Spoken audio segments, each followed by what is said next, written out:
नमस्कार। तो क्या हाल है? ठीक है ना? रेलवे ग्रुप डी का परीक्षा चल रहा है। जैसा कि आप जान रहे हैं कि इस परीक्षा में ज्योमेट्री के बहुत अच्छे प्रश्न पूछे जा रहे हैं। खास तौर पे वो केंद्र वाले क्वेश्चन, त्रिभुज के जो केंद्र होते हैं जैसे अंतः केंद्र, परिकेंद्र, केंद्रक, लंब केंद्र इत्यादि वाले प्रश्न बहुत पूछे जा रहे हैं। तो आइए आज हम लोग सीखते हैं। आज की इस वीडियो में कंप्लीट क्लास करेंगे अंतः केंद्र का, परिकेंद्र का, केंद्रक का, साथ ही साथ उस पर क्वेश्चन भी करेंगे ताकि आगे आपकी परीक्षा हो तो आपकी मदद मिल सके। ठीक है ना?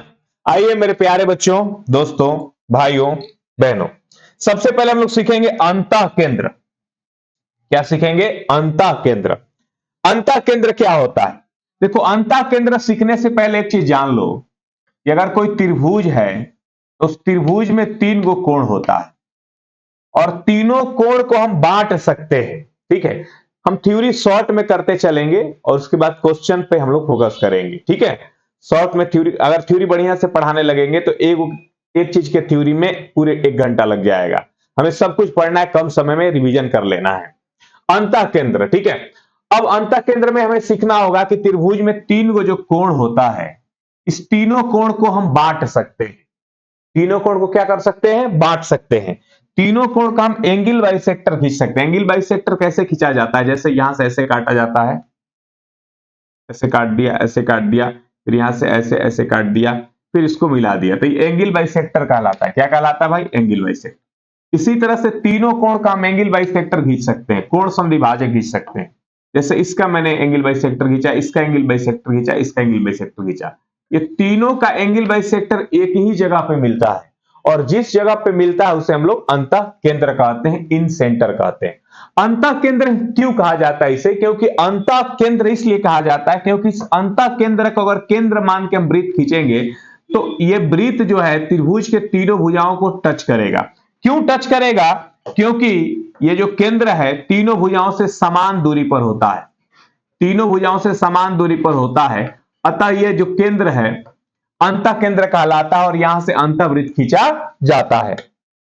समझ पा रहे हैं आप लोग? यहां पर चित्र देखेंगे, जैसे यहां पर एक त्रिभुज एबीसी है और त्रिभुज एबीसी में कोण ए, कोण बी, कोण सी, तीनों का एंगल बाइसेक्टर खींचा गया।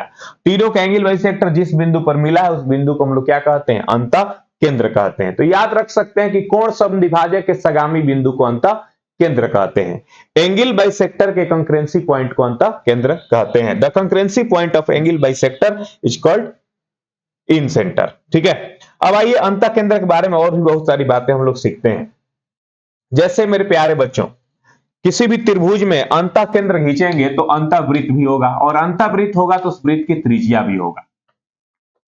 ठीक है, जैसे ये अंतःवृत्त की त्रिज्या हो गया, त्रिभुज एबीसी है और इसके अंतःवृत्त का त्रिज्या हो गया ओपी।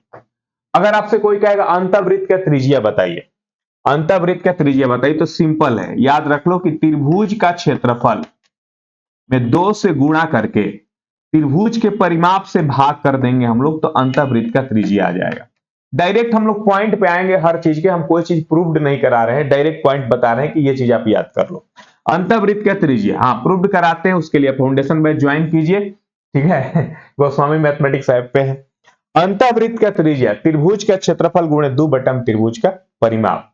ठीक है, इसलिए यह भी कहा जाता है कि अर्ध परिमाप एस बराबर एस, जहां पर परिमिति का आधा होता है।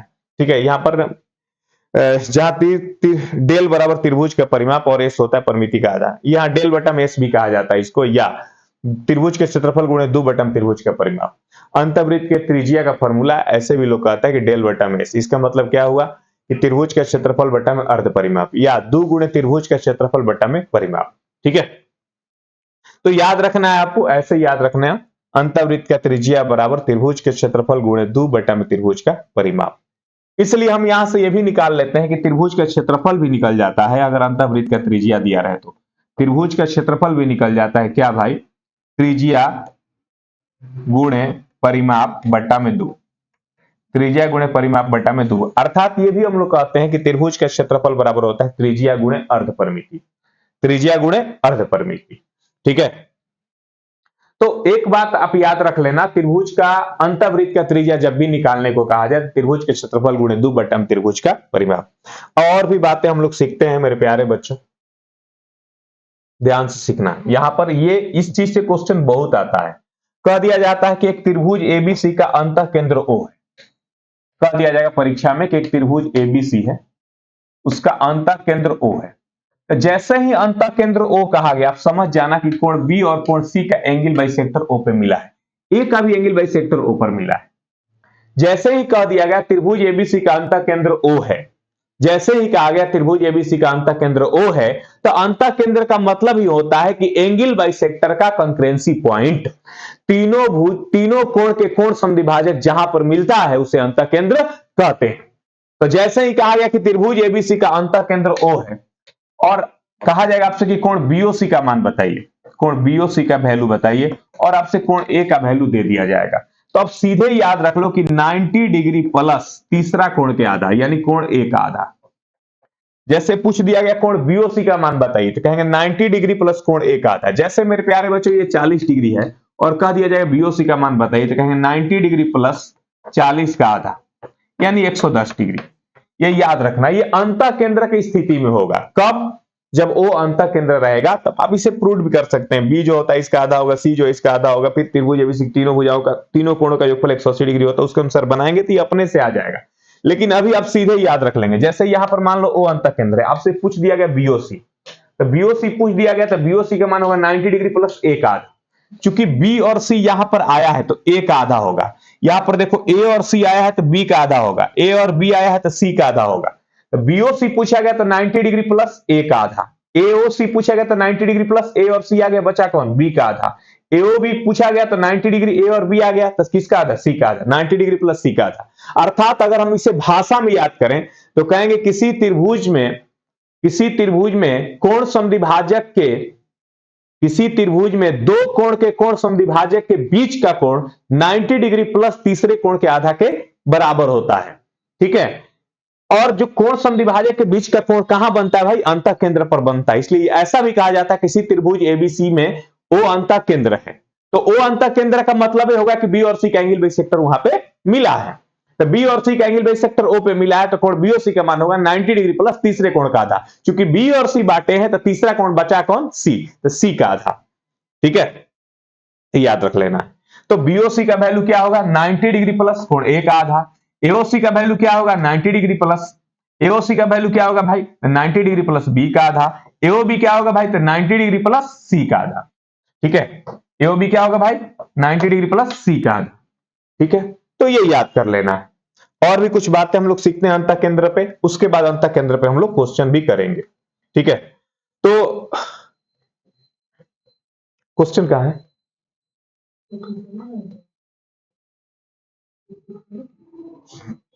अच्छा चलिए, हाँ क्वेश्चन मिल गया, क्वेश्चन करते हैं। अंतः केंद्र वाले कुछ क्वेश्चन करते हैं, फिर हम लोग उसके बाद आगे वाला पढ़ेंगे। यदि त्रिभुज एबीसी के अंतः वृत्त का केंद्र ओ है, बीओसी का वैल्यू 110 डिग्री है, तो बीएसी का वैल्यू बताइए। देखो कहा गया त्रिभुज एबीसी का अंतः केंद्र ओ है, ये जो है ओ अंतः केंद्र है। तो ओ अंतः केंद्र मतलब बी और सी का एंगल बाइसेक्टर यहां पर मिला होगा। और हम लोग पढ़े हैं कि कोण बीओसी का वैल्यू होगा 90 डिग्री प्लस तीसरा कोण के आधा, यानी कोण ए का आधा। कोण बीओसी का वैल्यू क्या होगा भाई? 90 डिग्री प्लस कोण ए का आधा। अब आप बताएंगे कि कोण बीओसी का वैल्यू 110 डिग्री दिया गया, तो यहां लिख लेंगे 90 डिग्री प्लस कोण ए का वैल्यू हमें नहीं मालूम है। कोण ए को हम ये भी कह सकते हैं कि इसका नाम बीएसी है। कोण बीएसी, बीएसी कहिए या ए कहिए, कोई फर्क नहीं पड़ता है। तो कोण बीएसी का वैल्यू आप ही बता दो क्या होगा? 110 में से 90 घटेगा 20, 20 का डबल करेंगे 40, 40 डिग्री हो जाएगा। क्वेश्चन का सही उत्तर क्या आएगा भाई? 40 डिग्री होगा। समझ में आया? क्या हाल है? ठीक है,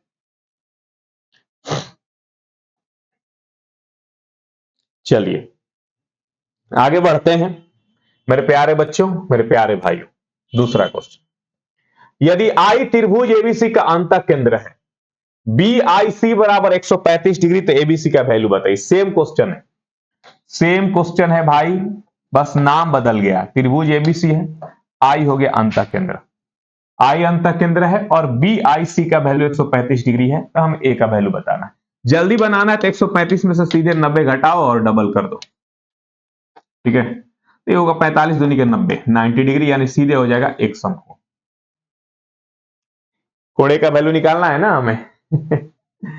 इसका वैल्यू निकालना रहेगा तो 90 डिग्री प्लस इसका आधा करके जोड़ देंगे, और इसका इससे वो निकालना हुआ तो इसको 90 में से घटा के डबल कर देंगे।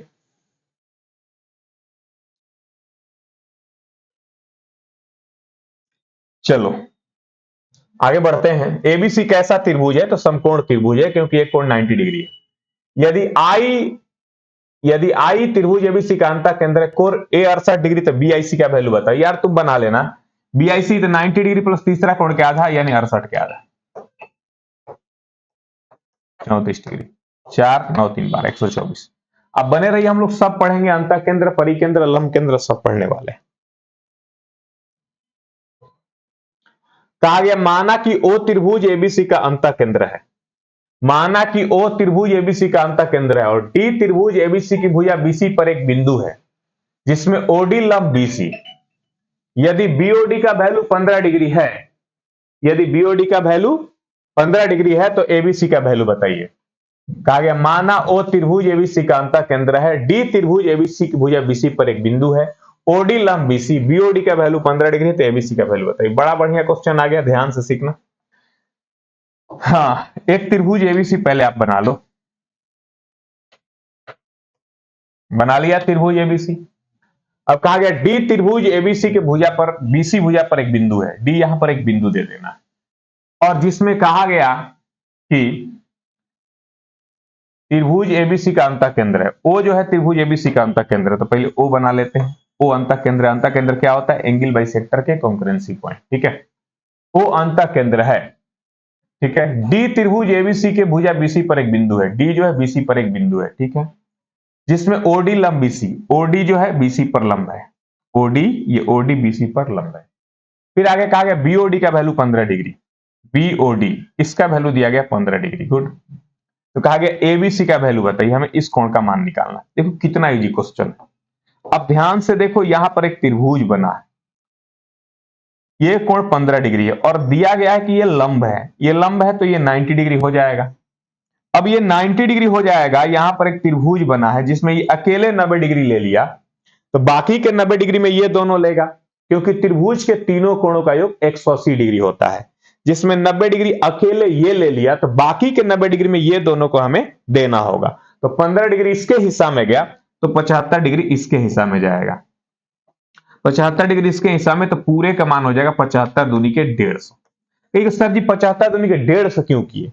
क्योंकि हम जानते हैं कि O जो है अंतः केंद्र है, और चूंकि O अंतः केंद्र है, O अगर अंतः केंद्र है तो अंतः केंद्र तभी हो सकता है जब BO एंगल बाइसेक्टर होगा, क्योंकि एंगल बाइसेक्टर के कॉन्करेंसी पॉइंट को अंतः केंद्र कहते हैं। और BO यदि एंगल बाइसेक्टर है अर्थात कोण समद्विभाजक है, मतलब इस कोण को दो बराबर भागों में बांटा है, जिसमें आधा कोण 75 डिग्री, तो पूरा कोण कितना होगा भाई? 150 डिग्री। ठीक है, कोई दिक्कत? समझ में आया? चलो आगे बढ़ते हैं मेरे प्यारे बच्चों। एक त्रिभुज एबीसी की भुजाएं 9 12 और 15 है, तो अंतःवृत्त की त्रिज्या बताइए। त्रिभुज एबीसी की भुजाएं 9 12 15 है, तो अंतःवृत्त की त्रिज्या बताइए। देखो 9 12 15 देख के ही लग रहा है ट्रिपलेट से, अर्थात समकोण त्रिभुज है, और यदि यह समकोण त्रिभुज नहीं होता तो हीरो के फॉर्मूला लगा के हम त्रिभुज का क्षेत्रफल निकाल लेते, लेकिन 9 12 15 से पूरी तरह स्पष्ट है कि एक समकोण त्रिभुज है, ट्रिपलेट्स है। अगर यह समकोण त्रिभुज है तो समकोण त्रिभुज का क्षेत्रफल सबको पता है भाई, कि समकोण त्रिभुज का क्षेत्रफल होता है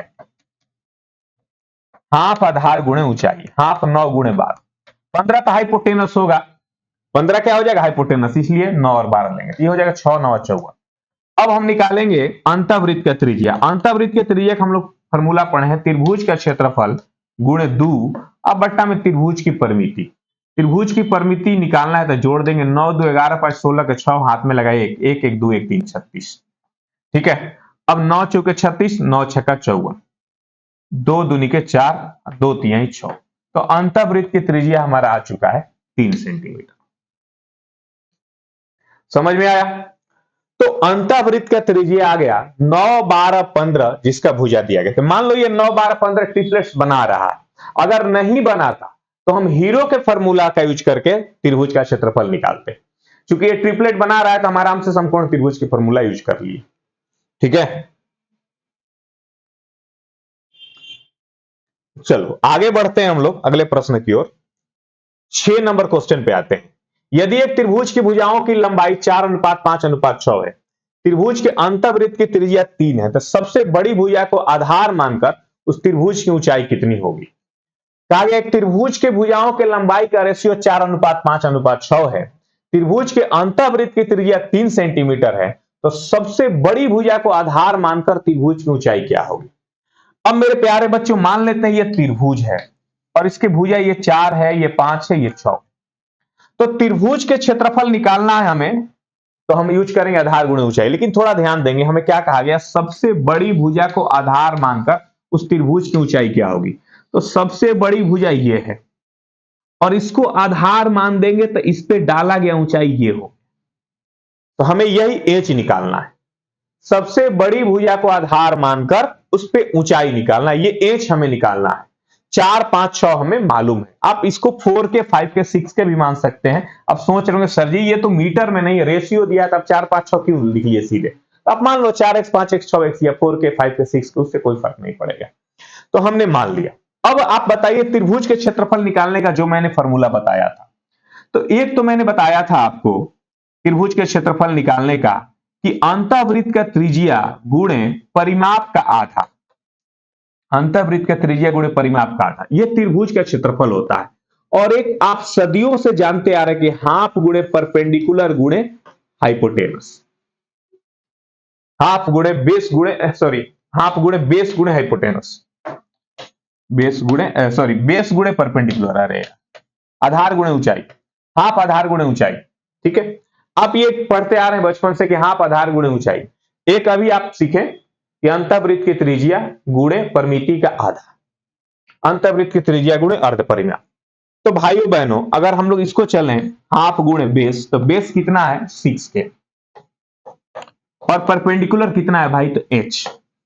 और इधर से चलें तो अंतःवृत्त का त्रिज्या क्वेश्चन में दिया गया 3 सेंटीमीटर, 3 सेंटीमीटर। परिमिति हो जाएगा 4, 5, 9, 6, 15, 15 के बट्टा में परिमिति यानी तीनों भुजाओं का योग होता है। ये दो क्या हो गया कैंसिल, ये के क्या हो गया कैंसिल।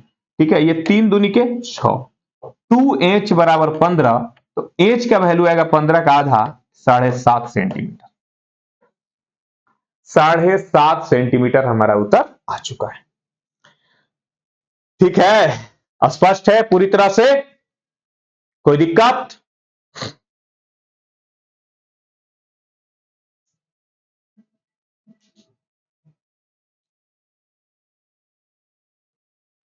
चलिए आगे बढ़ते हैं, हम लोग अगले प्रश्न पे आते हैं। अब थोड़ा सीखते हैं परिकेंद्र।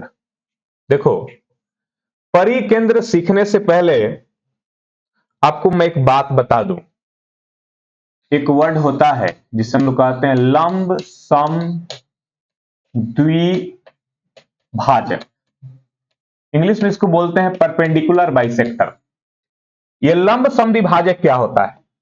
जैसे मान लेते हैं एक रेखाखंड है AB, एक रेखाखंड AB है और AB को अगर हमें बीच में बांटना हो तो लंब सम द्विभाजक खींचते हैं। अगर आप पढ़िएगा रचना तो उसमें कहा जाता है आधा से अधिक चाप लेना है, नीचे ऊपर ऐसे काट देना है, फिर इधर भी आधा से अधिक चाप लेना है, नीचे ऊपर काट देना है, इसको मिला देना है, तो यही कहलाता है परपेंडिकुलर बाइसेक्टर। ये क्या करता है, किसी रेखाखंड को 2 बराबर भागों में बांट देता है। तो किसी भी रेखाखंड को 2 बराबर भागों में बांटने वाली रेखा को हम लोग लंब सम द्विभाजक कहते हैं।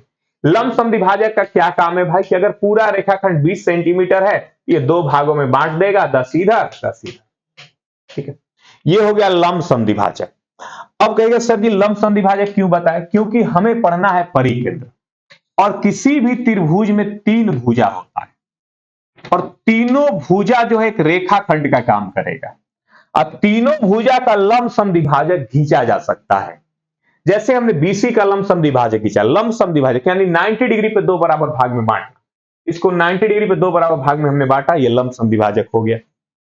और AB को हम लंब सम द्विभाजक खींचते हैं, मेरे प्यारे बच्चों ध्यान से सीखना, AB को हमने 90 डिग्री पे 2 बराबर भाग में बांट दिया, अब हम एसी का लंब समद्विभाजक खींचने वाले, ये रहा एसी का लंब समद्विभाजक 90 डिग्री पे दो बराबर भाग में बांट दिया। अब ये तीनों लंब समद्विभाजक इस बिंदु पर मिल गए, और इस बिंदु का खैसियत क्या है, इस बिंदु का खैसियत है कि ये जो है ए से जितना दूरी पे है उतना ही दूरी बी से है और उतना ही दूरी सी से है। क्योंकि तीनों सेंटर से ये बराबर दूरी पर है, तीनों शीर्ष से बराबर दूरी पे है, अतः यहां पर अगर हम प्रकाश रेखा ऐसे खींचेंगे ना तो भाई एक वृत्त बनेगा जो तीनों शीर्ष को छुएगा, और इस वृत्त को हम लोग बोलते हैं परिवृत्त, और इस केंद्र को हम लोग बोलते हैं परिकेंद्र। तो परपेंडिकुलर बाइसेक्टर के कंकरेंसी पॉइंट को परिकेंद्र कहते हैं, लंब समद्विभाजक के सगामी बिंदु को परिकेंद्र कहते हैं। एक ट्रिक सीख लो, कंफ्यूजन हो जाता है बच्चों को कि कोण समद्विभाजक के सगामी बिंदु को क्या कहते हैं, लंब समद्विभाजक के सगामी बिंदु को क्या कहते हैं। तो ऐसे याद करो, इंग्लिश में परपेंडिकुलर बाइसेक्टर के सगामी बिंदु, परपेंडिकुलर पर परिकेंद्र कहते हैं, परपेंडिकुलर बाइसेक्टर के सगामी बिंदु को परिकेंद्र कहते हैं। पर आ रहा है ना, perpendicular bisector, perpendicular, perpendicular bisector के सगामी बिंदु को परिकेंद्र, और एंगल बाइसेक्टर, एंगल में एएन, एएन आ रहा है ना, एएन, एंगल बाइसेक्टर के सगामी बिंदु को एन यानी अंतः केंद्र कहते हैं। एंगल बाइसेक्टर के सगामी बिंदु को अंतः केंद्र कहते हैं, परपेंडिकुलर बाइसेक्टर के सगामी बिंदु को परिकेंद्र कहते हैं। परिकेंद्र, एंगल, एन, अंतः केंद्र। ठीक है, हम बचपन में ऐसे याद किए थे, जब 6-7 में थे, तो आपको भी बता दे रहे हैं, तो याद कर लेना। परपेंडिकुलर बाइसेक्टर के सगामी बिंदु को परिकेंद्र कहते हैं, एंगल बाइसेक्टर के सगामी बिंदु को अंतः केंद्र कहते हैं। अब ये क्या है ना कि ये अंतः केंद्र तीनों शीर्ष से समान दूरी पर होता है, अतः ये जो तीनों हमने मिलाया है ग्रीन वाला, ये परिवृत्त का त्रिज्या है, अर्थात आर, परिवृत्त का त्रिज्या है। समझ में आया ना, ये क्या है भाई, परिवृत्त का त्रिज्या है। तो आप समझ लिए कि परिकेंद्र क्या होता है, और इस परिकेंद्र से क्या खींचा जाता है भाई, परिवृत्त खींचा जाता है। तो अभी हमने सिर्फ ये सीखा कि परिकेंद्र होता क्या है, अब हम लोग परिवृत्त की त्रिज्या निकालने सीखेंगे, सब कुछ सीखेंगे। आइए, अगर किसी भी त्रिभुज के परिवृत्त का त्रिज्या निकालना हो तो फॉर्मूला याद रखना, किसी भी त्रिभुज के परिवृत्त का, दुनिया के कोई भी त्रिभुज है उसके पर, जैसे हमने अंतःवृत्त का त्रिज्या का फॉर्मूला सीखा, ठीक है, त्रिभुज के क्षेत्रफल गुणे 2 त्रिभुज का परिमाप, उसी तरह से परिवृत्त के त्रिज्या निकालने का फॉर्मूला याद रख लो। दुनिया के किसी भी त्रिभुज के परिवृत्त का त्रिज्या निकालना है तो तीनों भुजाओं का गुणनफल बट्टा में 4 गुणे त्रिभुज का क्षेत्रफल, तीनों भुजाओं गुणनफल एबीसी बट्टा में 4 गुणे त्रिभुज का क्षेत्रफल, ये याद रख लेना है, परिवृत्त के त्रिज्या का फॉर्मूला है। ठीक है, अभी आपने देखा मेरे प्यारे बच्चों एक चीज, जैसे ही त्रिभुज एबीसी है और इसका परिकेंद्र O है, तो परिकेंद्र से हम परिवृत्त खींच सकते हैं।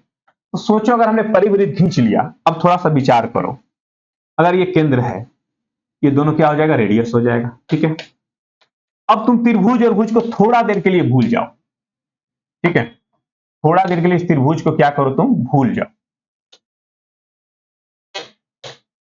थोड़ा देर के लिए इस त्रिभुज को भूल जाओ, फिर ऐसे सोचो कि अगर ये कोण थीटा है तो इसका वैल्यू क्या होगा। और सर ये तो बचपन से पढ़ते आ रहे, ये थीटा है तो ये 2 थीटा होगा, नहीं, अगर वो केंद्र तो थीटा है तो 2 थीटा होगा। सिंपल बात है। अगर तुमको परीक्षा में कह दिया जाए कि त्रिभुज एबीसी का परिकेंद्र O है, त्रिभुज एबीसी का परिकेंद्र O है, यदि कोण ए थीटा है तो कोण बीओसी का वैल्यू बताओ, तो 2 थीटा हो जाएगा। केंद्र पर के कोण पूछा जाए, परिधि पर का दे तो सीधे डबल कर देंगे। कब, जब परिकेंद्र वाली बात होगी तब। वही अंतः केंद्र वाली बात होगी तो 90 डिग्री प्लस तीसरा कोण के आधा, लेकिन परिकेंद्र वाली बात होगी तो सीधे डबल कर देंगे, ये 40 तो ये 80, 50 तो ये 100। उसी तरह से अगर हम इसको मिला दें, अगर यहां हम कह दें कि 40 डिग्री है तो ये वाला कोण 80 डिग्री हो जाएगा। अगर यहां मैं कह दूं 50 डिग्री,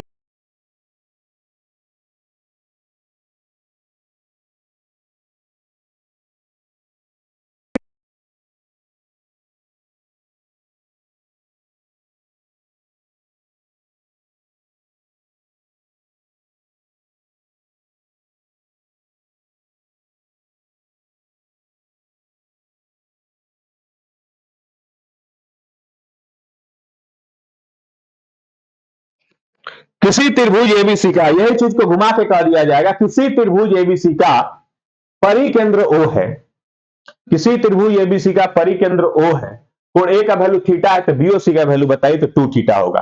कह दिया जाएगा इसका वैल्यू 40 है तो इसका वैल्यू बताइए तो 80 होगा, इसका वैल्यू 50 है इसका वैल्यू बताइए तो 100 हो जाएगा।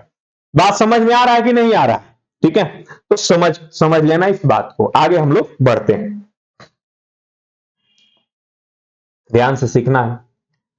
अब देखिए क्या है ना कि बहुत बढ़िया चीज परीक्षा में पूछा जाता है कि अंतः के न्यून कोण त्रिभुज में परिकेंद्र कहां होगा, अधिक कोण त्रिभुज में परिकेंद्र कहां होगा, समकोण त्रिभुज का परिकेंद्र कहां होगा। तो याद रख लेना कि अगर न्यून कोण त्रिभुज रहेगा, न्यून कोण त्रिभुज रहेगा, तो न्यून कोण त्रिभुज का परिकेंद्र जो है त्रिभुज के अंदर होता है, अंदर ही होगा। न्यून कोण त्रिभुज का परिकेंद्र त्रिभुज के अंदर ही होगा। ठीक है, मैं चित्र बना के समझा देता हूं। जैसे मेरे प्यारे बच्चों, ये न्यून कोण त्रिभुज है, ठीक है, ये न्यून कोण त्रिभुज है और इसका परिकेंद्र हमें खींचना है। तो हम क्या करेंगे, तीनों भुजा को बांटेंगे, तीनों भुजा को बांटेंगे तो यहां मिलेगा, तो ये त्रिभुज के अंदर होगा। कहा जाएगा न्यून कोण त्रिभुज का परिकेंद्र कहां होगा, त्रिभुज के अंदर होगा। वही अगर कोई कहा जाएगा समकोण त्रिभुज के परिकेंद्र क्या होगा, लंब समद्विभाजक अगर हम खींचेंगे मेरे प्यारे बच्चों, इसका लंब समद्विभाजक ये हो गया, इसका लंब समद्विभाजक ये हो गया और इसका लंब समद्विभाजक यहीं पर आके मिल जाएगा। तो आप देखेंगे कि समकोण त्रिभुज का परिकेंद्र कहां पर है भाई, तो हाइपोटेनस के बीच में है। हाइपोटेनस के बीच में इसका परिकेंद्र हो। देखो यहां से वृत्त खींचेंगे ना तो ये व्यास का काम करने लगेगा, BC। तो सबसे इंपॉर्टेंट है कि समकोण त्रिभुज का परिकेंद्र कहां होता है, तो हाइपोटेनस के बीच में होता है। इसीलिए समकोण त्रिभुज का जो व्यास है, समकोण त्रिभुज के परिवृत्त का व्यास जो है वो हाइपोटेनस होता है। ठीक है, तो यहां पर लिखे हैं कि समकोण त्रिभुज में समकोण त्रिभुज का परिकेंद्र जो है हाइपोटेनस के बीच में होता है। यहां पर लिखना है आपको कि कर्ण के मध्य बिंदु पर। कहां होता है भाई, कर्ण के मध्य बिंदु पर। समकोण त्रिभुज का कर्ण का परिवृत्त, समकोण त्रिभुज का कर्ण परिवृत्त का व्यास होता है।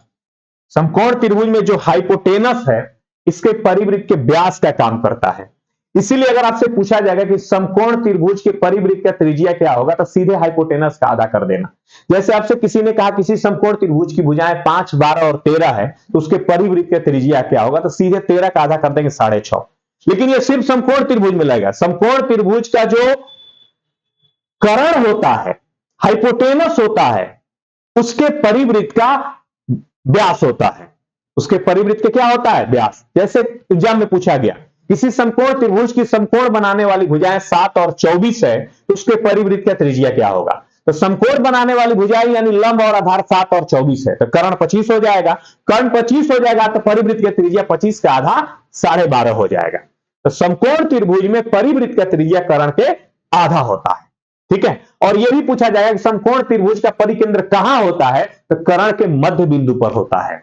न्यून कोण त्रिभुज का परिकेंद्र कहां होता है, तो त्रिभुज के अंदर होता है। और वही अधिक कोण त्रिभुज का परिकेंद्र कहां होता है भाई, तो त्रिभुज के बाहर होता है।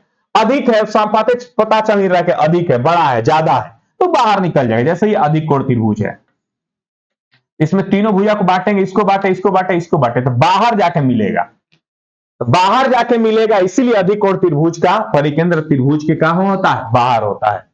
अधिक कोण त्रिभुज का परिकेंद्र त्रिभुज के बाहर होता है, याद रख लेना है। अधिक कोण त्रिभुज का परिकेंद्र त्रिभुज के बाहर होता है। कितना सिंपल है याद करना। न्यून यानी छोटा है, तो छोटा है तो अंदर ही रह जाएगा त्रिभुज के अंदर। समकोण यानी छोटा है ना बड़ है, बीच में है तो बीच में रहेगा। अधिक कोण समकोण त्रिभुज में हाइपोटेनस के बीच में हो जाएगा। अधिक है, बड़ है तो बाहर ही निकल न जाएगा, सब अंदर थोड़े रहेगा। ठीक है, अधिक कोण त्रिभुज में बाहर हो जाएगा। अब चलो कुछ क्वेश्चन को कर लेते हैं। आई त्रिभुज एबीसी का परिकेंद्र है। आई एक त्रिभुज एबीसी का परिकेंद्र है। सॉरी, एक नंबर आई नहीं है। एक त्रिभुज एबीसी का परिकेंद्र O है। यदि बीएसी बराबर 85 डिग्री, बीसीए बराबर 75 डिग्री, तो एओसी का वैल्यू बताइए। चलिए बनाते हैं इस क्वेश्चन को। त्रिभुज एबीसी का परिकेंद्र O है।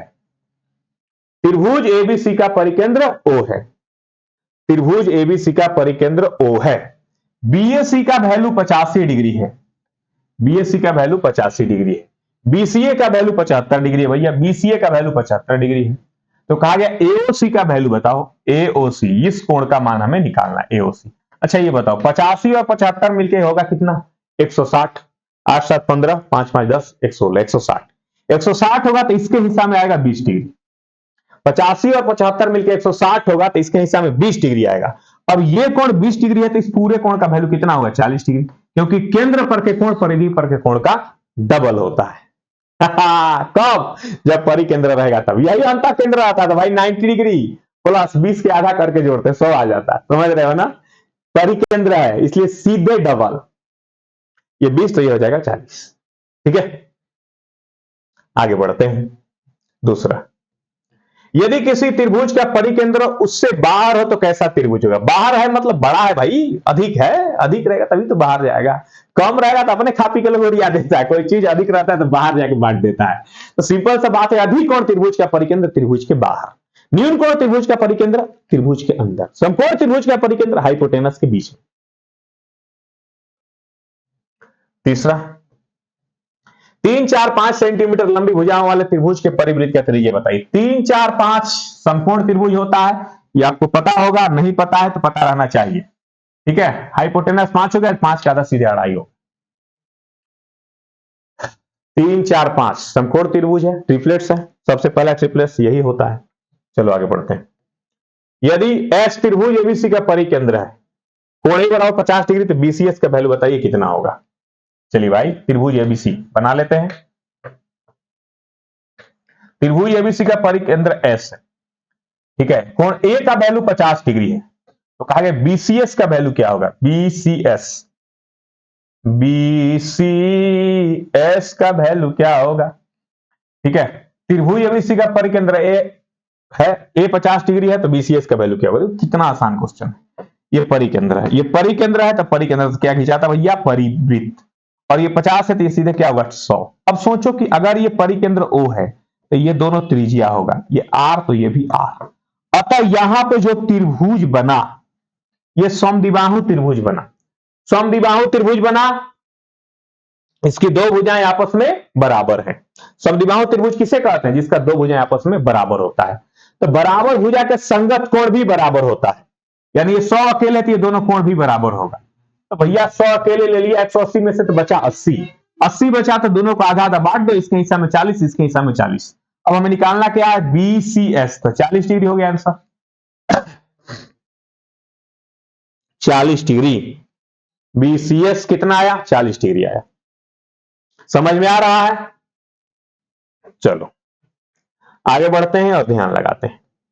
यदि एक त्रिभुज पी क्यू आर का परिकेंद्र O है, कोण क्यू ओ आर का वैल्यू 110 डिग्री, तो कोण पी आर क्यू का वैल्यू क्या होगा? जबकि पी आर क्यू 25 डिग्री है। यदि एक त्रिभुज पी क्यू आर का परिकेंद्र O है, त्रिभुज पी क्यू आर का परिकेंद्र O है, ठीक है, क्यू ओ आर का value 110 degree, Q O R का वैल्यू 110 डिग्री, ठीक है।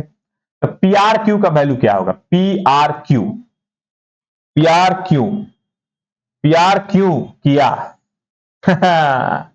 पी आर क्यू का वैल्यू क्या होगा? यदि पी आर ओ का वैल्यू 25 डिग्री है, ये पी आर ओ का वैल्यू 25 डिग्री दिया गया। इतना आसान क्वेश्चन, बताओ अगर ये परिकेंद्र है तो ये दोनों परिवृत्त का त्रिज्या होगा, और परिवृत्त का त्रिज्या होगा तो ये दोनों बराबर होगा। 110 अकेले ले लिया, बचा कितना? 70, क्योंकि त्रिभुज के तीनों कोण मिलाकर 180 डिग्री होता है। ये जो बुलुकिया है त्रिभुजवा, ये ब्लू वाली जो त्रिभुज है, इसमें अकेले 110 डिग्री ले लिया तो बचा कितना? 70। तो 70 में आधा आधा बांट देंगे, ये हो गया 35, ये भी हो गया 35। सोचो, उसके हिसाब 25, इसके हिसाब 35, तो टोटल मिला के 25 35 60 डिग्री। क्वेश्चन का सही उत्तर आया 60 डिग्री। ठीक है, समझ में आया? 60 डिग्री स्पष्ट है? चलो ध्यान लगाओ मेरे प्यारे बच्चों, बड़ा ही प्यारा क्वेश्चन आ चुका है। आई और त्रिभुज एबीसी का अंतः केंद्र और परिकेंद्र है। बढ़ाई गई रेखा ए आई त्रिभुज एबीसी के परिवृत्त के बिंदु डी पर प्रतिच्छेद करती है। एबीसी का वैल्यू x डिग्री, बीआईडी का वैल्यू y डिग्री, बीओडी का वैल्यू z डिग्री, तो z प्लस x बटा में y का मान क्या होगा?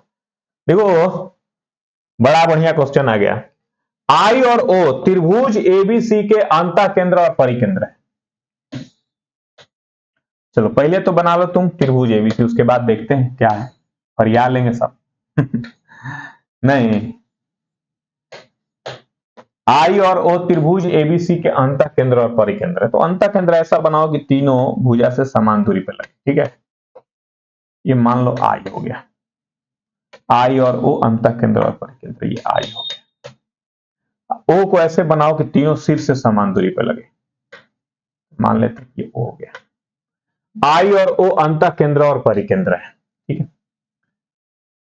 कहा गया कि बढ़ाई गई रेखा ए आई त्रिभुज एबीसी के परिवृत्त को डी पर काटता है। बढ़ाई गई रेखा ए आई त्रिभुज एबीसी के परिवृत्त,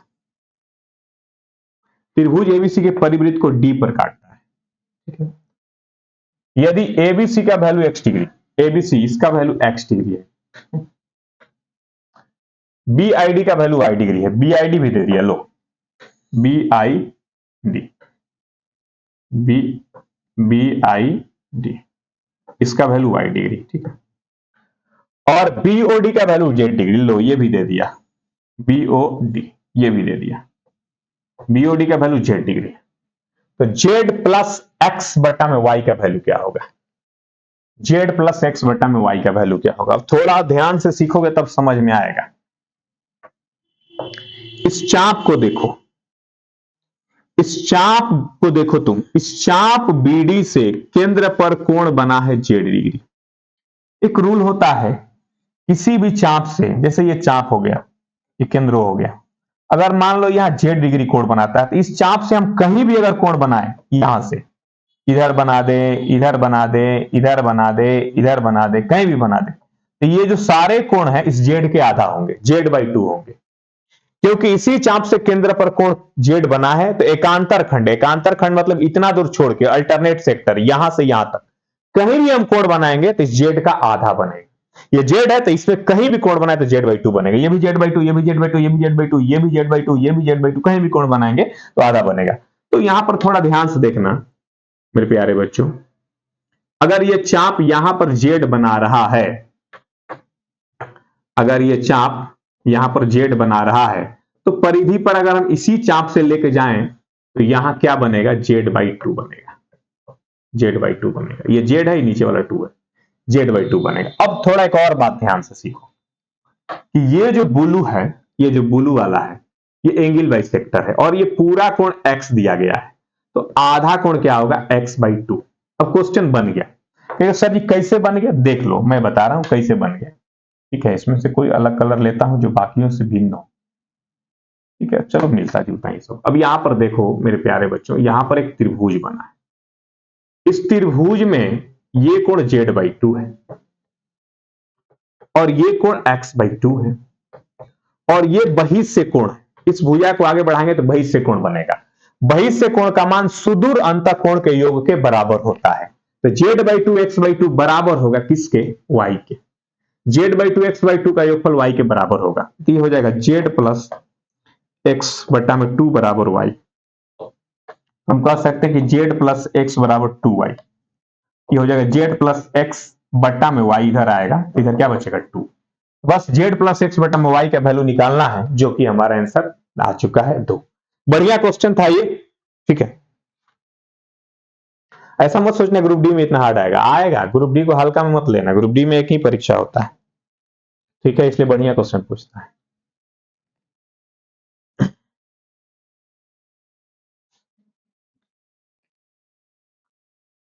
चलें आगे प्यारे बच्चों,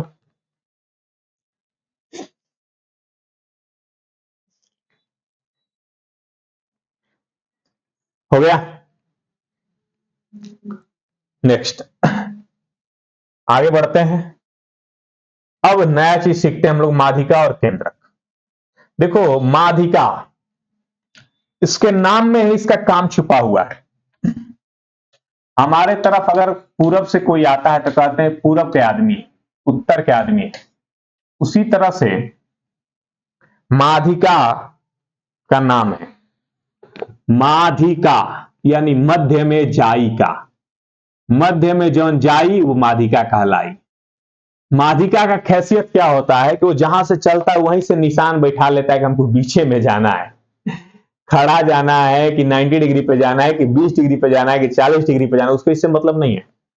कैसे भी जाए जगह पे जाना चाहिए, यानी बीच में जाना चाहिए। जैसे ये त्रिभुज एबीसी हो गया, अगर हम ए से माध्यिका खींचेंगे तो ए से पहले यहां पर निशान लगा लेंगे, बीच में बीसी के बीच में डी, और ए से चलेंगे सीधे डी, ये एडी जो है ये माध्यिका कहलाएगा। त्रिभुज के किसी शीर्ष से चलकर सम्मुख भुजा के मध्य बिंदु को मिलाने वाली रेखा को माध्यिका कहते हैं। त्रिभुज के किसी शीर्ष से चलकर सम्मुख भुजा के मध्य बिंदु को मिलाने वाली रेखा को माध्यिका कहते हैं।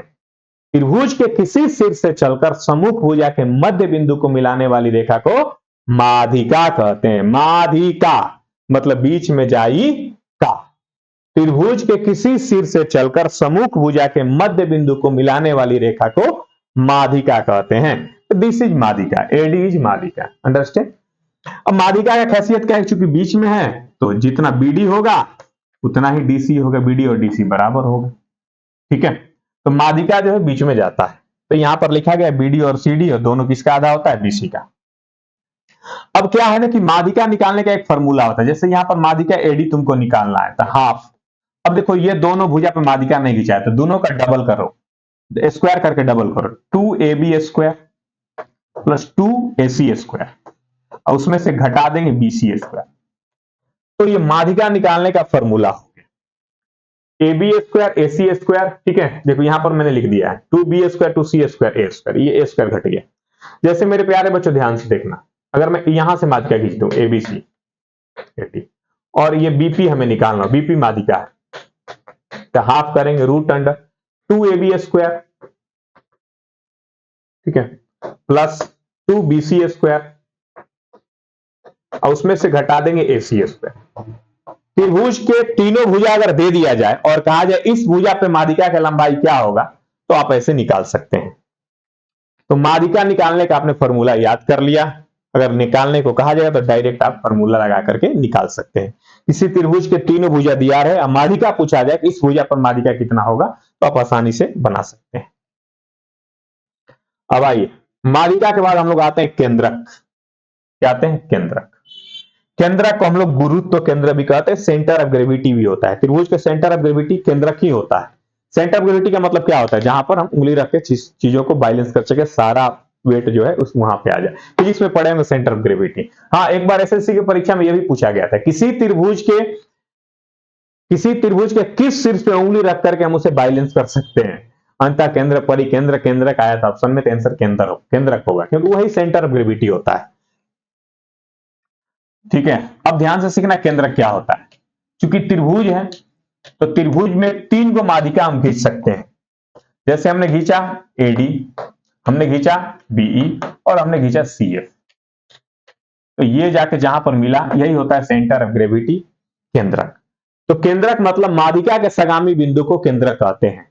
The concurrency point of medians is called centroid. माध्यिका के सगामी बिंदु को केंद्रक कहते हैं। ठीक है, अब केंद्रक तो आपने जान लिया, थोड़ा सा एक और बात जान लो केंद्रक से पहले मेरे प्यारे बच्चों, कि अगर ये एडी माध्यिका है, एडी माध्यिका है, तो माध्यिका का एक और खासियत होता है कि त्रिभुज को 2 बराबर क्षेत्रफल में बांटता है। त्रिभुज को 2 बराबर, जैसे पूरे का एरिया 100 है तो इधर एरिया 50 हो जाएगा, इधर एरिया 50 हो जाएगा। 200 बीघा है तो इधर 100 इधर 100। जैसे मान लो तुम्हारा दादाजी का खेत त्रिभुजाकार है और खेत को बांटना है दोनों भाई में बराबर बराबर, तुम्हारे पिताजी 2 भाई, तो कैसे बांटोगे? त्रिभुजाकार खेत है उसे 2 भाई में बांटना है, तो सीधे तुम माध्यिका खींच देना। माध्यिका खींचोगे तो बराबर बराबर बटा जाएगा, किसी भुजा के बीच में लेना, ऐसे खींच देना। 100 बीघा खेत है 50-50 बटा जाएगा। तो माध्यिका का एक और खासियत होता है कि त्रिभुज के 2 बराबर क्षेत्रफल वाले भाग में विभाजित करती है। कहा जाएगा पूरे त्रिभुज का क्षेत्रफल 100 है तो इसका एरिया भाई 50 होगा, पूरे त्रिभुज का क्षेत्रफल 40 है तो इसका एरिया क्या होगा, 20 होगा। ठीक है, अभी हम लोग कहां पे थे, केंद्रक पे थे। केंद्रक किसे कहते हैं भाई, माध्यिका के सगामी बिंदु को केंद्रक कहते हैं। ये सब हमने अभी जो पढ़ाया वही लिखा हो गया है। ठीक है ना, इधर गया केंद्रक, छोड़ो, इसमें केंद्रक के बारे में ज्यादा लिखा नहीं, हम बताते हैं तुमको। केंद्रक क्या होता है, माध्यिका के सगामी बिंदु होता है। जैसे एडी हो गया, बीई हो गया और सीएफ हो गया। तीनों जी पे मिला तो जी हो गया केंद्रक। केंद्रक एक हैसियत है कि केंद्रक माध्यिका को 2:1 में बांटता है। दो किधर भाई, ऊपर की तरफ दो, नीचे की तरफ एक। ऊपर यानी कि शीर्ष की तरफ दो और भुजा की तरफ एक। शीर्ष की तरफ दो, भुजा की तरफ एक। ये दो और ये एक। याद करना बड़ा आसान है, ऊपर में दो होता है, नीचे में एक। ठीक है, ऊपर में दो होता है, नीचे में एक होता है। पाई ए जी बट्टा में जी डी, सी जी बट्टा में जी एफ, बी जी बटा में जीई। याद रख लेना 2:1। केंद्रक माध्यिका को 2:1 में बांटता है। केंद्रक माध्यिका को 2:1 में बांटता है। केंद्रक क्या होता है? माध्यिका के सगामी बिंदु होता है। अब अगर हम लोग ऐसे खींचते हैं, जब केंद्रक बनाते हैं तो यहां 6 छोटा छोटा त्रिभुज बनता है। तो 6 त्रिभुज के एरिया आपस में बराबर होता है। अगर पूरे त्रिभुज के एरिया 60 है तो इसका एरिया 10 10 10 10 10 10 हो गया। याद कर लो।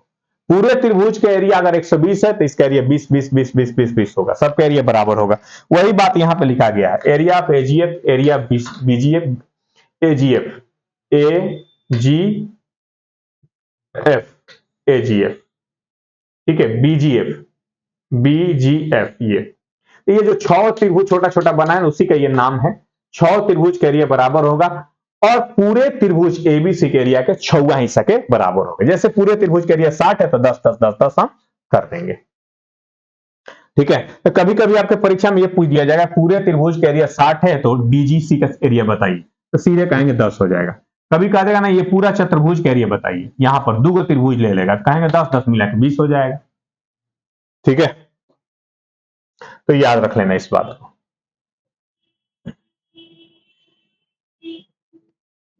एक और बात सीखना है कि समकोण त्रिभुज में अगर हम माध्यिका खींचते हैं, समकोण त्रिभुज में माध्यिका अगर खींचते हैं, जैसे ये समकोण त्रिभुज का कर्ण एसी हो गया और बी से हम यहां पर माध्यिका खींचे बीडी।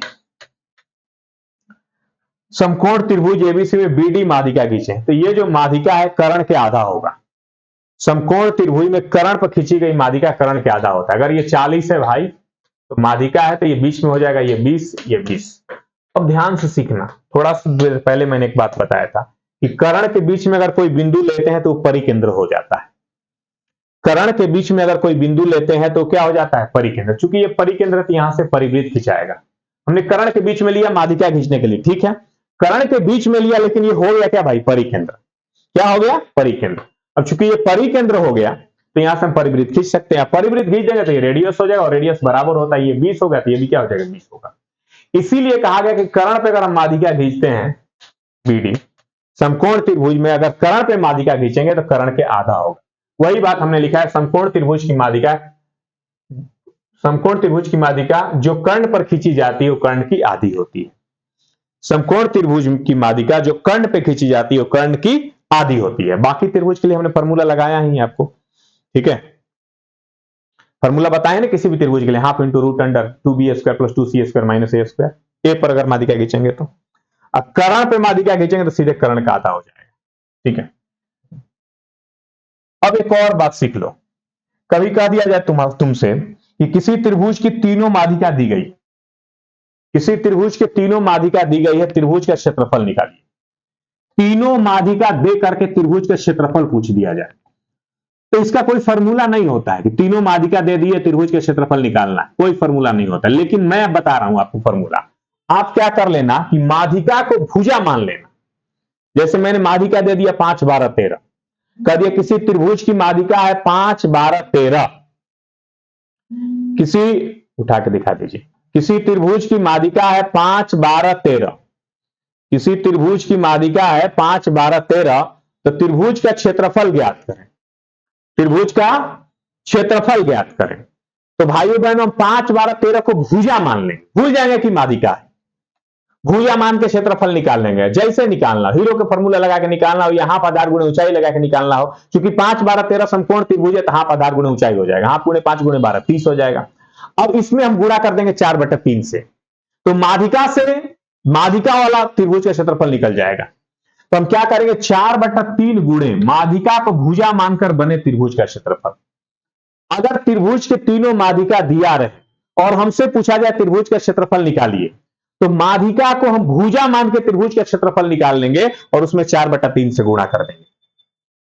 माध्यिका को भुजा मान के त्रिभुज का क्षेत्रफल निकाल लेंगे, उसमें 4/3 से गुणा कर लेंगे। ठीक है, याद रख लेना। कभी कभी यह भी पूछ दिया जाएगा कि त्रिभुज के तीनों भुजाओं का योग माध्यिकाओं के योग से बड़ा होता है। यह रिलेशन ऑप्शन में 4 को दे देता है, कहा गया कौन सही। तो ये याद रख लेना, त्रिभुज के तीनों भुजाओं का योग माध्यिकाओं के योग से बड़ा होता है। दूसरा यह भी याद रख लेना कि त्रिभुज के तीनों भुजाओं के वर्गों का योग का 3 गुना माध्यिका के वर्ग के योग के 4 गुना के बराबर होता है। ये ए बी बी सी ए सी क्या है, भुजा है। त्रिभुज के तीनों भुजाओं के वर्गों का योग का 3 गुना माध्यिका के वर्ग के योग के 4 गुना के बराबर होता है। त्रिभुज के तीनों भुजाओं के वर्गों का योग का 3 गुना माध्यिका के वर्ग के योग के 4 गुना के बराबर होता है। त्रिभुज की दो माध्यिका एक दूसरे को लंबवत प्रतिच्छेद करें। जैसे इस पे बहुत बार क्वेश्चन पूछा गया कि दो माध्यिकाएं एक दूसरे को 90 डिग्री पे काटती है। त्रिभुज की दो माध्यिकाएं एक दूसरे को 90 डिग्री पे काटती है, एक माध्यिका हुई एक माध्यिका हुई, दोनों को एक दूसरे को 90 डिग्री पे काटती है। तो अगर एक दूसरे को 90 डिग्री पे काटती है तो बीसी का वैल्यू क्या होगा? बीसी का वैल्यू क्या होगा? ये दोनों भुजा पर जो माध्यिका खींची गई है A B square plus A C square, इसके वर्ग में हम 5 से भागा कर देंगे तो बीसी का वैल्यू आ जाएगा। ठीक है, ये एसएससी में कई बार इस पे क्वेश्चन पूछा गया है, आप भी याद रख लेना, रेलवे में भी पूछ सकता है। ये दोनों भुजा पे माध्यिका खींचा गया तो दोनों भुजा के वर्गों के योग में 5 से भागा कर देंगे तो ये नीचे वाला भुजा बीसी का मान आ जाएगा। लेकिन ये स्पेशल केस है, कब? जब ये दोनों 90 डिग्री पे काटेगी तब। इस पे क्वेश्चन भी हम करा देंगे, घबराना नहीं। ठीक है, अब आइए कुछ क्वेश्चन करते हैं हम लोग। ठीक है, किसी त्रिभुज की माध्यिकाएं जिस बिंदु पर मिलती हैं क्या कहलाता है? केंद्रक। केंद्रक माध्यिकाओं के सगामी बिंदु को केंद्रक कहते हैं। दूसरा, त्रिभुज एबीसी में यदि जी केंद्रक है, एडी माध्यिका है जिसकी लंबाई 9 है तो एजी का वैल्यू बताइए। कितना आसान क्वेश्चन है। त्रिभुज एबीसी में जी केंद्रक है, एडी माध्यिका है। अगर एडी माध्यिका है तो केंद्रक तो माध्यिका पे ही होगा, क्योंकि माध्यिका के सगामी बिंदु को ही केंद्रक कहते हैं। तो मान लो ये केंद्रक हो गया। अब एडी माध्यिका दिया गया है तुमको। ठीक है, एडी माध्यिका दिया गया पूरा 9 सेंटीमीटर और पूछा गया एजी का वैल्यू बताइए। एजी हम जानते हैं कि इधर 2 होगा तो इधर 1 होगा, इधर 2x होगा तो इधर x होगा, तो 2x और x मिला के 3x होगा जिसका वैल्यू 9 है। तो x का वैल्यू 3 आ जाएगा। हमें एजी निकालना है जो कि 2x है, यानी 6 हो जाएगा। केंद्रक माध्यिका को 2:1 में बांटता है। समझ गए? चलिए तीसरे क्वेश्चन पे आते हैं। यदि त्रिभुज में उसके केंद्रक से शीर्षों की दूरी 4, 6, 8 है तो उसकी माध्यिकाओं की लंबाई बताइए। माध्यिकाओं की लंबाई यानी तीनों माध्यिका की लंबाई निकालना। जैसे मान लेते हैं त्रिभुज एबीसी है और इसका केंद्रक है, और कहा गया त्रिभुज में उसके केंद्रक से शीर्षों की दूरी 4, 6, 8 है। ये केंद्रक है, इस केंद्रक से शीर्षों की दूरी, ये शीर्ष हुआ, ये शीर्ष हुआ, ये शीर्ष हुआ, दूरी है 4, 6, 8। केंद्रक से शीर्षों की दूरी 4, 6, 8 है तो माध्यिका बताइए। भाई मेरे, इस पूरे को आगे मिला देंगे तो माध्यिका होगा, क्योंकि माध्यिका का सगामी बिंदु ही केंद्रक होता है। इस पूरे को आगे मिला देंगे तो माध्यिका होगा, इस पूरे को आगे मिला देंगे माध्यिका होगा। अब सोचो यहां से यहां तक 4 दिया गया है तो ये 4 है तो ये 2 होगा, क्योंकि केंद्रक माध्यिका को 2:1 में बांटता है। इधर 2 होता है तो इधर 1, तो इधर 4 तो इधर 2 हो जाएगा, इधर 6 है तो इधर 3 हो जाएगा, इधर 8 है इधर 4 हो जाएगा। तो पूरा माध्यिका हो जाएगा 6, ये पूरा हो जाएगा 4, 6, 3, 9, ये पूरा हो जाएगा 8, 4, 12। तो 6, 9 और 12 हमारा आंसर हो जाएगा। 6, 9 और 12 समझ में आ रहा है? स्पष्ट है पूरी तरह से? ठीक है, चलिए भाइयों बहनों 4 पे करते हैं विचार। किसी त्रिभुज एबीसी की दो माध्यिकाएं एडी और बी समकोण बनाते हुए जी पर काटती हैं। एडी 9 है, बी 6 है, तो बीडी की लंबाई बताइए। देखते हैं कैसा क्वेश्चन है। त्रिभुज एबीसी की दो माध्यिकाएं एडी और बी समकोण बनाते हुए जी पर काटती हैं। एबीसी कहा गया एडी और बी, एडी और बी, ये रहा एडी और दूसरा रहा बी, दोनों समकोण बनाते हुए जी पे काटती है, 90 डिग्री बना रही है। ठीक है, एडी का वैल्यू 9 है, ये पूरा 9 है। सोचो ये पूरा 9 है तो 9 को 2:1 में बांटेंगे तो इधर 6 होगा, इधर 3 होगा। ऐसे बांटना है कि इसका आधा इधर हो जाए। और दूसरी वाली है AD 9 है, BE 6 है, बी पूरा 6 है, तो 6 को भी अगर हम 2:1 में बांटेंगे तो इधर 4 होगा, इधर 2 होगा। इतना तो पढ़े लिखे हो ना यार कि तुम बना सकते हो, 6 को 2:1 में बांट सकते हो। 6 को 2:1 में बांटना है तो रेशियो में ये देखो, 6 को 2:1 में बांटना है तो रेशियो में 3 है, 3 का वैल्यू 6 है, 2 गुना हो, तो यहां भी 2 गुना कर देंगे 4 हो जाएगा, यहां 2 गुना कर देंगे 2 हो जाएगा, वही 4 और 2 होगा। ठीक है, अब देखो क्वेश्चन में क्या पूछा गया, BD का वैल्यू बताइए। BD कहां है देखो तो थोड़ा सा, BD ये रहा। अब ये 90 डिग्री तो ये भी 90 डिग्री होगा। अब यहां पर एक समकोण त्रिभुज बना जिसमें ये 4 है, ये 3 है। 90 डिग्री के सामने भुज हाइपोटेनस होता है, ये 4 है, ये 3 है, तो 5 होगा, हाइपोटेनस 5 हो जाएगा। ठीक है, कैसे आता है करण भाई, 4 का स्क्वायर 16, 3 का स्क्वायर 9, 16 9 25 के वर्गमूल 5। 4 3 5 ट्रिपलेट्स याद है? याद है तो और अच्छी बात।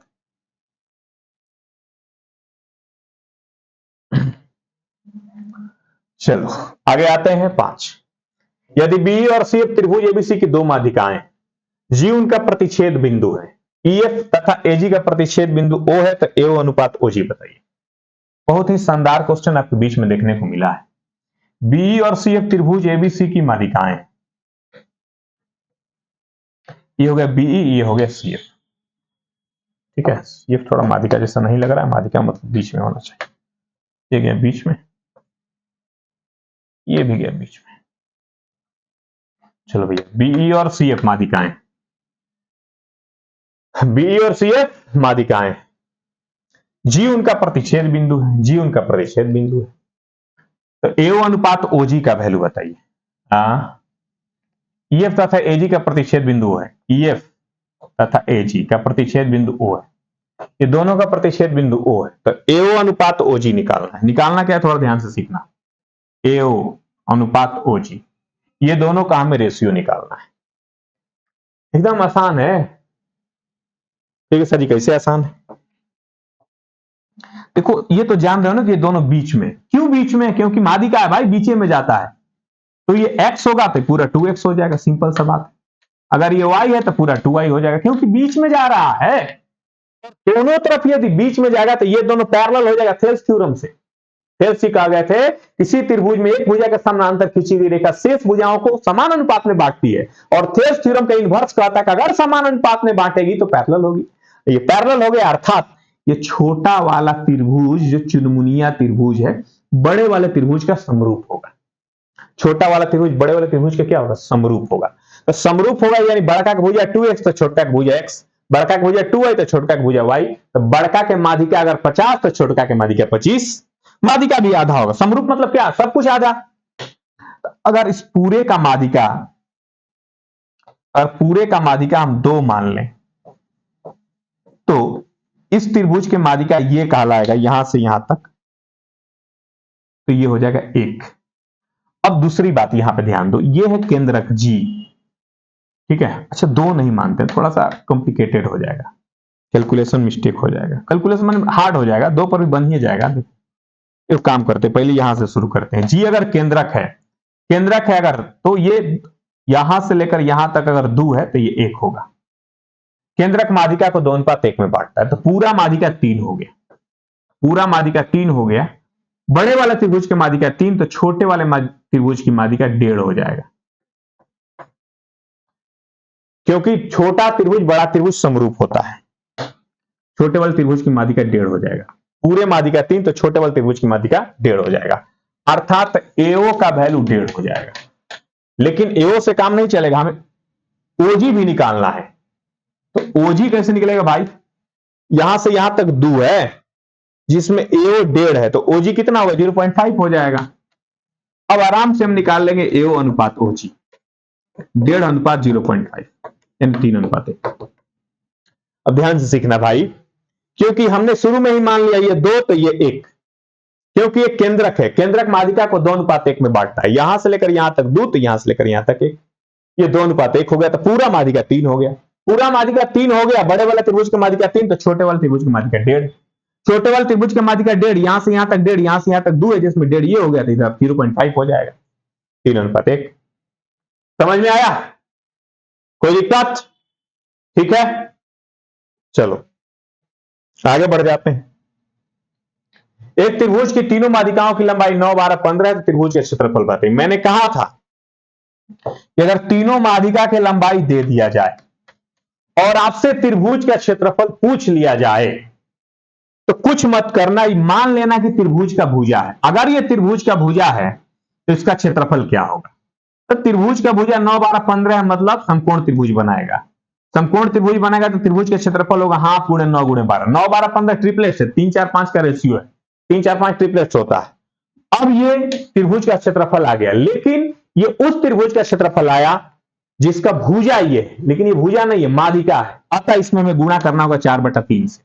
मैंने क्या बताया था कि जो माध्यिका देगा उसको भुजा मान के त्रिभुज का क्षेत्रफल निकाल लेना और उसमें 4/3 से गुणा कर देना। ठीक है, 2 6 12, 3 3 9, 4 3 12 6 72, 72। क्वेश्चन का उत्तर कितना है भाई? 72। स्पष्ट है पूरी तरह से? आओ 7 की करते हैं बात गोस्वामी सर के साथ। यदि किसी त्रिभुज की तीनों भुजाओं की लंबाई 6, 8, 10 है तो सबसे बड़ी भुजा पर खींची गई माध्यिका बताइए। इसका भी फॉर्मूला मैंने बताया था आपको।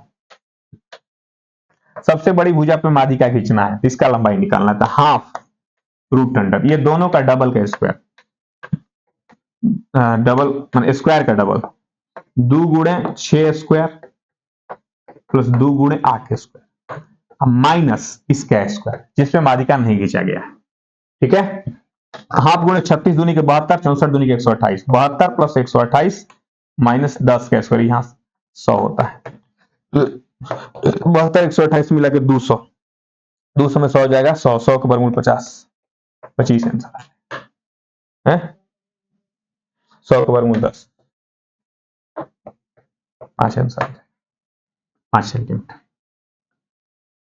ठीक है, कोई दिक्कत? स्पष्ट है पूरी तरह से? चलो, त्रिभुज एबीसी में ओ केंद्रक है, एडी बीसी 3 माध्यिकाएं हैं। एओई का क्षेत्रफल 10 है, एबीसी का क्षेत्रफल, एओई का क्षेत्रफल क्या होगा यदि एबीसी का क्षेत्रफल 120 है? भाई 20 हो जाएगा। देख लो, त्रिभुज एबीसी है, एडी बीई सी एफ, ओ पर मिल रहा है, वो हो गया केंद्रक। एओई का क्षेत्रफल निकालना है, एओई मैंने बताया ना, 6 गो त्रिभुज बनता है ऐसा छोटा छोटा, 1 2 3 4 5 6, और 6 का एरिया बराबर होता है। पूरे का एरिया 120 है तो उसका एरिया होगा लाल वाले भाग का 20, 6 से भागा कर देंगे 20। ठीक है, कोई दिक्कत? पूरी तरह स्पष्ट है? ओके।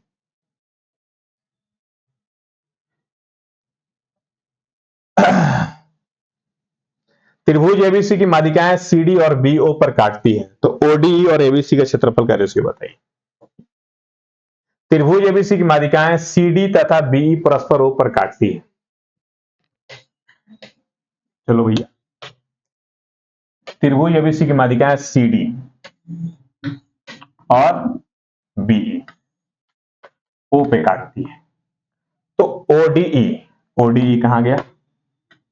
ओडीई और एबीसी का एरिया का रेशियो बताइए। एक होगा तो पूरे का एरिया 6 होगा। कितना इजी क्वेश्चन है, 1:6। ऐसा ऐसा 6 त्रिभुज बनता है ना, एक एक एक एक, एक पूरे का एरिया 6। ठीक है, स्पष्ट है?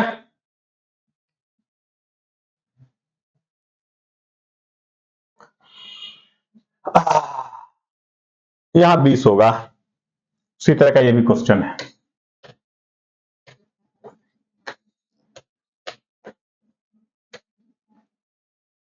एडी बी सी एफ एक दूसरे को काटती है, जी पर काटती है। एडी बीई सी एफ, हमसे पूछा गया बीडीजीएफ, बीडीजीएफ देखो कौन है, बी डी जी, यहां चतुर्भुज बना, इसका क्षेत्रफल निकालना। पूरे का एरिया 60 है तो 10 10 सब का एरिया हो जाएगा, तो चतुर्भुज के एरिया क्या हो जाएगा? 10 दूनी के 20, 20 वर्ग सेंटीमीटर।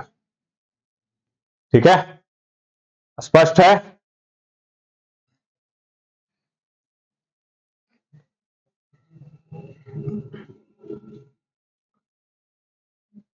कहा गया त्रिभुज पी क्यू आर क्यू समकोण क्यू पर समकोण त्रिभुज बनता है यदि भुजाएं पी क्यू और क्यू आर का मध्य बिंदु एक्स और वाई है। निम्नलिखित में कौन सा एक सही नहीं है? कौन सही नहीं है? ये बढ़िया क्वेश्चन आ गया गुरु। मतलब कौन गलत है? तीन गो सही है, कौन गलत है? तो ऐसे क्वेश्चन के लिए तो आप कितना थ्योरम याद रखिएगा। इसके लिए मैं ट्रिक बताता हूं, जो जो कर है वो कर लो। त्रिभुज पी क्यू आर क्यू पर समकोण बना लो। त्रिभुज पी क्यू आर में क्यू पर समकोण बन गया, ठीक है। यदि पी क्यू भुजाएं पी क्यू और क्यू आर के मध्य बिंदु एक्स और वाई है, इसका मध्य बिंदु एक्स है, इसका मध्य बिंदु वाई है, निम्नलिखित में कौन सही नहीं है? P X square, P X square ये पी एक्स है, P Y square, P X square P Y square, नहीं आर एक्स स्क्वायर दिया, आर एक्स स्क्वायर, ये हो गया आर एक्स, ये हो गया P Y X Y square X Y. पहले इस सबका मान निकाल लो, उसके बाद ना चेक करोगे सही है कि गलत है। ये सभी मान कैसे निकालें? तो कुछ भी मान लो, कुछ भी मतलब कुछ भी नहीं, समकोण त्रिभुज जिससे बने। समकोण त्रिभुज हम लोग के लिए सबसे आसान होता है 3 4 5, तो थोड़ा 3 से बड़ा मानते हैं, इसको पूरा को 6 मान लेते हैं, इसको 8 मान लेते हैं, इसको 10 मान लेते हैं। ये सर जी 6 क्यों माने? क्योंकि आधा करने में आराम रहेगा, 3 और 3 मादिका है ना ये सब। 8 है तो 4 और 4, अब सोचो ये 3 और 4 तो ये हो जाएगा 5। अब सारा भुजा तुम निकाल सकते हो, ये 8 है, ये 6 है, ठीक है, ये 8 है, ये 3 है, तो इसका वैल्यू तुम मुझे बताओ। यहां पर जो त्रिभुज बना 8 के स्क्वायर 64, 3 के स्क्वायर 9, 64 और 9 73, तो रूट अंडर 73, इसका वैल्यू मुझे बताओ। यहां से यहां तक 4 है, 4 का स्क्वायर 16, यहां से यहां तक 6 है, 36 और 16 52, 36 और 16 52, ये रूट अंडर 52 हो जाएगा। चलो अब रख रख के देखते हैं कौन सा बात सही है। आर एक्स का स्क्वायर, आर एक्स कौन है भाई? आर एक्स, ये रूट अंडर 52 के स्क्वायर 52 हो जाएगा। पी वाई का square, P Y root under 73 का स्क्वायर 73 हो जाएगा। रूट वाला का स्क्वायर करते हैं तो रूट से बाहर निकल जाता है। 5 गुणे एक्स वाई का स्क्वायर, एक्स वाई कितना है भाई? एक्स वाई 5, 5 का स्क्वायर 25 हो जाएगा। इधर हो रहा है 125, अब 52 73 भी जोड़ेंगे तो 125 होगा, ये सही है। कह रहा है कौन सही नहीं है? 25 5 125, इधर भी 125। दूसरा आते हैं आर एक्स का स्क्वायर, आर एक्स ये हुआ रूट अंडर 52 का स्क्वायर 52, पी वाई का स्क्वायर रूट अंडर 73 का स्क्वायर 73, प्लस एक्स वाई का स्क्वायर, एक्स वाई 5 का स्क्वायर 25, बराबर पी आर का स्क्वायर 10 का स्क्वायर 100, इधर 125 इधर भी 125, ये भी बात सही है। सी पे आते हैं, 4 गुणे R X square plus P Y square, 4 गुणे रूट अंडर आर एक्स का स्क्वायर, आर एक्स का square R X root under 52 का स्क्वायर 52, पी वाई का स्क्वायर रूट अंडर 73 का स्क्वायर 73, और 5 गुणे पी आर का स्क्वायर, पी आर का स्क्वायर 10 का स्क्वायर 100, इधर 500 हो रहा है। इधर देखो 4 गुणे 125, ये भी 500 हो जाएगा, 500 बराबर 500, ये भी सही है। 3 को सही है तो गलत कौन होगा भाई? डी। गलत कौन है चेक करना था हमें।